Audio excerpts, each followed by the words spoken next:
Hello friends, welcome to my channel. स्वागत है तुम्हारा मारा किचन में। आज हूँ तुम्हारी साथ शेयर करीश भींडाना शाकनी रेसिपी जे ना ચોટે કે નહીં પણ તો જ પણ બધાય સરસ બની તૈયાર થઈ જશે એક અલગ જ રીતે। તો આપણે લસણની અને આપણે કાળા મરીની પેસ્ટ લીધેલી છે, 10-20 જેટલી કળીયું લસણની લીધેલી છે, જે આપણે ખાંડણીયા ને એમાં કૂટીને લીધેલી છે। તો આમાં મસાલા એડ કરી દઈએ। 1 ચમચી બંને મરચું લઈશું, अर्धी चमची जेटલું मीठू, अर्धी चमची हळदर, थोड़ो આપણે ચાટ મસાલો એડ કરી દઈએ।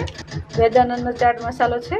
આમાં કાળા મરીનો પાવડર તો પહેલાથી જ એડ કરેલો છે। તો હવે આપણે આમાં થોડું પાણી નાખીને પેસ્ટ તૈયાર કરીશું।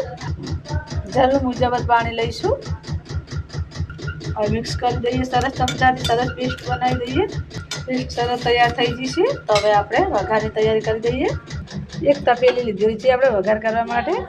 तपेली આપણે ગરમ થવા મૂકી દીધી છે। આમાં 1 ચમચા જેટલું તેલ એડ કરી દઈએ। 1 ચમચા જેટલું તેલ એડ કર્યું છે। આમાં રઈ એડ કરી દઈએ વઘાર માટે। થોડી રઈ એડ કરી દઈએ।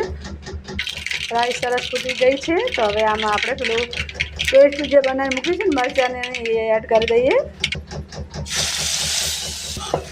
પેસ્ટ આપણી તૈયાર થવા મૂકીશું। આપણે આમાં જે પાણી નાખ્યું છે ને એ બધું પાણી બળી જાય ને ત્યાં સુધી આપણે મરચું હલાવીશું। મીઠું થઈ જવા માંડ્યું છે, પણ હજુ થોડું આપણે વાર રાખી દઈશું। જે પાણી નાખીશું સાવ બળી જશે। આ રીતે હલાવતા રહેજો એટલે મરચું છે ને તળિયે દાજી ના જાય। તો આપણે પાણી છે બધું બળી ગયું છે અને સરસ તે જે ચટણી આપણે તૈયાર થઈ જશે। આમાં આપણે ભીંડા એડ કરી દઈએ। ભીંડા આપણે છે ને આપણે જ્યારે લઈએ ત્યારે સાફ પાણીથી ધોઈ સરસ સારા કપડેથી ચવસ કપડેથી સાફ કરીને પછી જ કટિંગ કરવાના, નહીંતર છે ને મેલ ચોંટી રહેલો હોય છે। ભીંડા સરસ આપણે મિક્સ કરી દીધા છે। તો થોડી વાર આપણે ટાંકી અને મૂકી દઈએ એટલે ભીંડા ધીમા ગેસ ઉપર જ મૂકવાના છે। સરસ તૈયાર થઈ જશે। શાક આપણું સરસ તૈયાર થઈ ગયું છે ભીંડાનું બનીને। તમે જોઈ શકો છો કેટલું સરસ છૂટું છૂટું બનીને તૈયાર થઈ ગયું છે। તો હવે આપણે ગેસ બંધ કરી દઈએ।